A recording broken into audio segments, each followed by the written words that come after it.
First and foremost, our goal is to be stewards of our land, to understand the land that we have and how it works. My name is Nikki Morgan. I'm one of the owners of Hart Beet Farm, which is in Neolia, Missouri. The main focus of our farm is diversified vegetable production. So we focus on growing organically without pesticides, herbicides, or synthetic fertilizers. We do a lot of things besides vegetables. We tend to dabble a little bit in agroforestry. It's not our main focus, but obviously we're doing maple syrup with our maple trees. We grow a number of perennials, including a lot of fruits and nuts. So we grow in our orchard apples, plums, pears, figs, pawpaws. We also have elderberry, hazelnut, wild blackberry, wild black raspberry from our forest. We have all the sumacs, wild plums. There's just a ton of things that you can harvest from your forest land as food crops that most people don't know a lot about and are just right there for you in front of your face.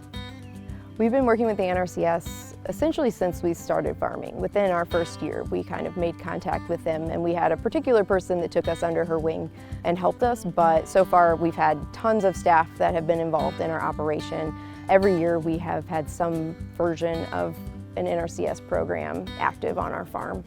We've built 2 high tunnels with the EQUIP program. We have a contract with the Conservation Stewardship Program where we implemented an agroforestry planting with multi-crop species. We have put in a bat habitat on 10 acres of our forest land. We've put in cover crop in our orchard. We have built a pollinator habitat in our field. So we've done a lot of different programs throughout the past few years with them. In addition to some of the financial support, we've received technical support in the form of management plans. We've had a transition to organic plan done, which is an assessment to let us know what it would take to certify our farm as organic. We've had a water management plan to help us build a desirable water management system, a forest management plan to help us clean up our forest to make it more healthy for the trees, for the livestock, and for our particular uses such as doing maple syrup. We have sort of 3 areas where we tap maples and we rotate. Every year pretty much we rotate to a different section. So we tap about 110 trees. Holy cow. Every year. And the season generally runs through mid-March, give or take. 2 seasons ago, we were still collecting and cooking the first day of spring. We had to cut off, but we probably could have cooked for another week. So we had a lot of other stuff that we needed to get doing. So that was a record year for us. Great. I think we made about 46 gallons of syrup that year. Impressive. That's a lot of work. Yeah. So now we've created a little bit more of a permanent path along the way. And so our trees are tagged here. So that's the tag. Lets us know our trees. They're all marked with numbers so we can make notes if we need to. And then helps us identify them. So like me, I don't tap a red oak. It's okay to look like an idiot at least once a day, right? That's how you learn, right? Yeah. Well, this is great. You can see this is the scarring from the tap we had this year. By next season, you will hardly be able to find it. There's, you might find like some old ones. That might be one. It completely heals over, but we still rotate just to, we have enough maples. Why stress the tree every year if we don't have to? Even if it's not really hurting it that bad, we've got options. So we bring a trailer through with a big tote, and that's we take the sap from the buckets, we dump it into the tote, and then that goes back and we cook back by the house. So we're kind of close to power and all of that, but we cook over wood fire outside. And we've invested in a reverse osmosis process. Reverse osmosis, if you use it in your kitchen water, it's going to take the contaminants out of your water so you have a more pure water. Well, for us, what we want are the contaminants, which is the sugar and the minerals. And so it essentially takes about half of the water content out of the sap before you cook it, and then you don't have to cook as long. So instead of doing like a 12-hour cook and getting 2.5 gallons of syrup, we can do a 6 to 8 hour cook and get 2 to 3 gallons of syrup. That's pretty neat. Have you done anything to help these trees grow any better? I'm a forester, I have to ask these questions. Nope. We let them do what they're doing. We'd rather keep it more open and still accessible to the wildlife. We did do a forest management plan. We haven't implemented it, but it was one of the first in Missouri where it was actually specifically for maple production. Oh, that's so cool. I did not know that. Yes. That's really cool. The more you know. How many acres of forest land do you have? 50. Okay. So the whole property is about 69 acres. 50 of it is wooded. And then we've got our 4-acre field where we mainly grow vegetables. There's a small kind of overgrown field in the back where we have other perennials that we harvest like persimmons and wild plums, but we don't do a ton of maintenance there. And then just around the house, the farmyard area there with the orchard. So this basically goes, straight back. It's one solid section of forest. Okay. Yeah. So it's not split up or anything. So a pretty vibrant, living area with lots of wildlife. We always say our farm is a living farm. When you come here, like, there are bugs. You're gonna sweat. You're gonna get bitten. You're gonna eat something you didn't want to eat. I like to get people that come here to eat things. So I'll always, it's like, here, try this. Now try that.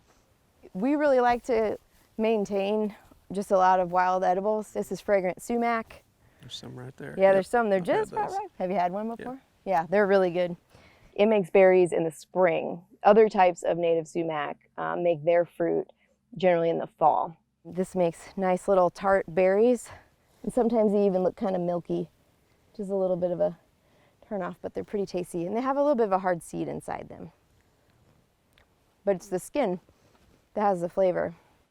So it sounds like you're getting really kind of a lot of value from your forest land. Yeah, its existence is essential to our operation. We don't rely on it for our income by any means. The biggest part of us utilizing forest crops is for education. We just really want to get more people involved, more people to know, the food around them, and to be more interested in it, to just spark that interest. Mm-hmm. Do you want to see the bat habitat? Yes, let's see everything. So this section right here adjacent to our field is where we selected for the bat habitat. We wanted them to be in proximity to where we're growing our vegetables so that they can benefit our entire system. So implementing a bat habitat is not putting up bat houses. It is simply selecting a natural habitat for the bats that already exists and making it more readily accessible to the bats. So we'll select trees that are beneficial for the bats with exfoliating bark such as oaks or hickories, and make sure that those trees are exposed to sunlight throughout the day. So that might mean also girdling trees nearby it, or selecting trees to girdle, which simply means to kill the tree essentially. And that allows for more habitat for the bats. We consider all of northern Missouri to be potential maternity habitat for the Indiana bat, which is an endangered species.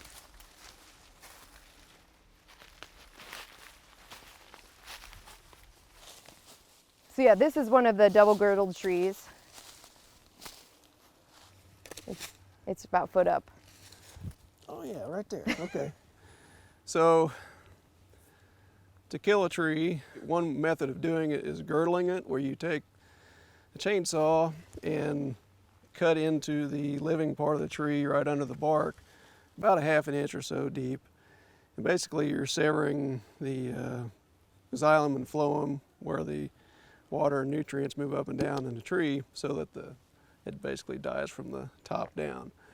The concept of double girdling essentially is basically giving you insurance to make sure that the process works. So you can see on this tree right here, it's been girdled here, and then way down here, it's been girdled also. And it's been done down so low because there's also another stem coming off the back here. And on more mature trees, a double girdle without any other kind of treatment, no chemical or anything like that, will usually kill a tree, and that's pretty obvious here. Yep, it's very simple, a very natural process, nothing additional added. When was this done? It was done in 2018. So 2 growing seasons at least. To kill this tree, you're providing more opportunities in the future to have additional bat habitat, because as this tree continues to kind of fall apart, this bark will start opening up and sloughing off, and you'll have those cracks and crevices and gaps under the bark for the bat to be happy and safe. This practice that they've done here is part of the Conservation Stewardship Program. It's a practice to improve your forest land, improve things for habitat.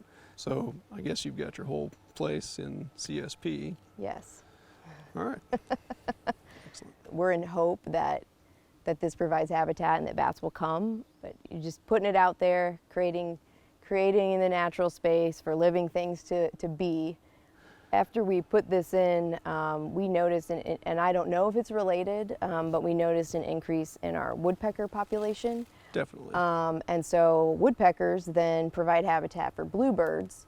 And so then we saw an increase in our bluebird population. The additional benefit is you are also opening up your canopy a little bit. Right. So there are some other trees in here that are going to benefit from having the extra space here. And right around us, we've got more hickory trees that will benefit a lot of wildlife as well as the bat. There's an oak back here. This is a white oak right underneath this guy that's finally got a chance. It didn't really have a chance, so that's good to see. So this was indicated as a keeper for bat habitat. Exactly. So this is a living tree. Yep. So this is white oak, very important tree here in Missouri. The important thing about a tree like this is it's kind of on the boundary of the woods, or if it was on the interior of the woods, it would be open around it so that it gets some sunlight on it, because that's important again for that Indiana bat. So lots of opportunities here. Yeah. Good things going on. So this is our main growing area where we grow vegetables. This is the focus of our business, but you know, we like to dabble. So all of our vegetables are grown out here. Everything is grown in semi-raised beds. We pick the vegetables that we like, and then we pick the vegetables that our customers like, and we pick the vegetables that work, and we sell them primarily through a community-supported agriculture program and through the Lake St. Louis Farmers Market. We started farming here in 2015, so it's been 6 years now. It's hard to believe it's been that long, but we have done a lot in 6 years for sure. This farm here was not a farm before we started growing here. This field that we're in right now was built up with a lot of overgrown brush and tall grass. It was mowed occasionally, that was it. So we have slowly transitioned this land into a working farm while also working with the natural landscape. So we've implemented our annual vegetable productions, but we've also built in berms along the steeper hillsides to control water and erosion, and within those we grow perennial crops as well.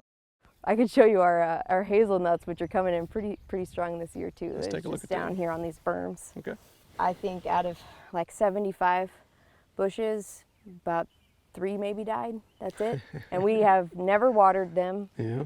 We've done very little to them. They could use a little TLC. We would like to come in and start mulching them now, and clean up this berm a little bit more. But they have thrived. And again, like I say, the put it in and leave it kind of method to see what lives. These are thriving without very little help from us. And then the other berms in here, we have elderberry, which is sort of hit or miss, but it's some of the bushes that were thriving are now kind of spreading, and so we're kind of pulling some up. And elderberry is awesome because you can literally just cut the end of a branch off and just stick it in the ground, and it'll root and grow. So are these berms on 1% grade again? Yes. Okay. Yeah, and these drain into the woods this way. Are these 20 feet apart? Yes, there's one or two of them that are a little bit wider that might be closer to 30 feet, but I think they're mostly 20. Well, I like this. Yeah, and this area between the berms is wide enough that if we wanted to put in vegetable beds, we could do about 3 beds nicely spaced out. If we wanted to put larger tree crops in, we could do that. So if we wanted to add more fruit trees, that would be feasible. Right now, we could put cover crop in them just to help build the soil and try to compete with the fescue. We didn't do a good job of that last year, so most of this now is pretty much just grass. But once our chickens are just a little bit older, they'll come out here, Okay. and then we'll rotate them between these berms. Okay. With the fencing? With the fencing, yeah, with the fencing. Always with the fencing. We have a lot of predators, so yeah. Chickens are your livestock, right? Chickens are our livestock, although they Yeah. don't count as livestock most of the time. The NRCS. We don't Yeah. tell the chickens that they don't count. Yeah. Tell us about the high tunnels. High tunnels, completely funded by the NRCS, minus a little bit of labor. So the first one went up in 2017, 16, and then this one just went up last year. These are 30 by 96 high tunnels, which fits really nicely because the majority of our vegetable beds are 100 feet, so it's a little easier for us to manage rotation. With 2 tunnels, now we can do better rotation of the main crops we like to grow in there, like our tomatoes, for instance, so that we're not growing tomatoes in the same tunnel year after year. Even if we can rotate the beds, it's still a little harder for pest control. Last year, the tomatoes were over here. This year, they're over there. Same with our turmeric and our ginger, our heat-loving crops. So the high tunnel allows us to grow crops, more tropical crops like ginger and turmeric. You could grow them outside here, especially in Missouri. The summers lately have been pretty hot, but they won't mature as much as they will inside the high tunnels. In here, we can get in much earlier in the season than we would otherwise, and then we can also grow much later into the fall. We've had tomatoes in our high tunnel sometimes into December, depending on the weather. So that's been really nice. It's always good to have those Christmas tomatoes. Let's go look at the tomatoes. Yeah, we can look at the tomatoes. They look really good now, so I'll Yeah, be happy to show they you the look happy. tomatoes. They're all strung up to the structure. We run a wire from one end to the other. So that's strong enough to hold the tomatoes, and it's supported by the actual structure itself. We chose to have the W trusses on the top of the high tunnel, which protects the structure a lot more from wind, heavy snow load, but also just weight from things like tomatoes. So all the tomatoes, they get tied with just a piece of baling twine, and then they get trellised up these lines.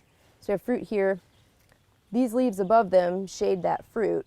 Once that fruit is done, we'll strip all the leaves above that until we get to the next section of fruit, and that creates a lot of airflow.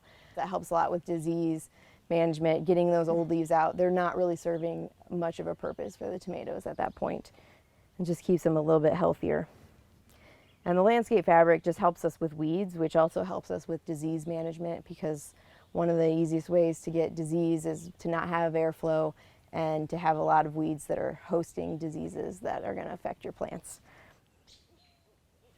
So this is our main source of irrigation. It comes from the well that is also used for our house and for our greenhouse. It's not great. We'd love to actually put a well out here that's dedicated for agricultural purposes and separate that from the house, but it works. We use all drip irrigation, so we don't need a ton of pressure. Yeah. It's just pretty hard up at the very top of the field. So this runs from our small garage in the back of the yard area, and runs about 600 feet through the woods out to our field, and then it runs all the way up where the top of our field is. And so each section of field has its own kind of header line that feeds off of that main line. We use all the same drip tape everywhere, so they've got 12-inch emitters, so every foot. For us, our soil is dense enough that we don't want to over-irrigate, so it's nice with low pressure. You generally get pretty good irrigation that way. Our vision is to continue to do what we're doing better.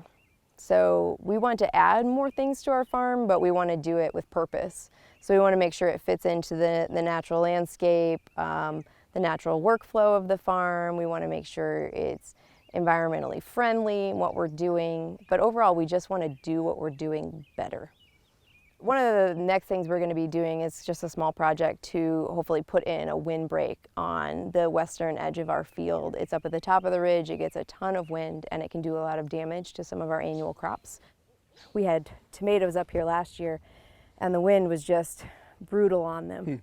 It makes it really hard on the trellising, and then when it's really wet, it'll knock the whole thing down. Well, you've got one of the best windbreak trees in the whole state already. You got the red cedar there, which I know is sometimes considered undesirable, but it'll grow. Even though, most of the time we want to take those out, we actually don't. Yeah. There's just a really beautiful formed one, and when you're standing at the field entrance and you look up at the top of the hill, it's right there in the middle, and it's just beautifully formed, and that's my mom's favorite tree. So that one's going nowhere. All right, excellent.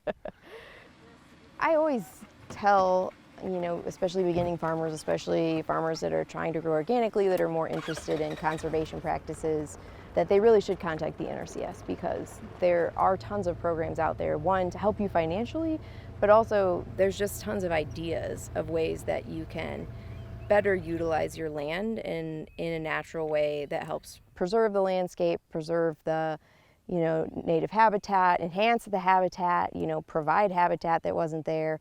A lot of things that are going to improve your overall farm. And so that's something we usually try to push on a lot of people, is to really contact the NRCS and figure that out. And it's a little bit of work sometimes, like getting in contact, getting the right person. For us, we're not a typical farm. We're doing a lot of different things. And so some of that has been working with people like Sarah that are more willing to, think outside the box and be really interested in what we're doing. I don't think a lot of people always know that they have that resource, but there are actually a ton of programs that work really well in conjunction with the type of farming that we're doing. And then, when it doesn't, our job is then to try to educate the staff so that they can then push for better programs for us. And I think that in a lot of ways, the staff have gotten really creative with us to find programs that work for our farm and our method of farming and land management that's been really beneficial for us. One of the most surprising things is being able to see this landscape go from what it was just a few years ago to what we've done now, and the things that we've accomplished in such a short time, and to really be able to see the vision for that growing into the future.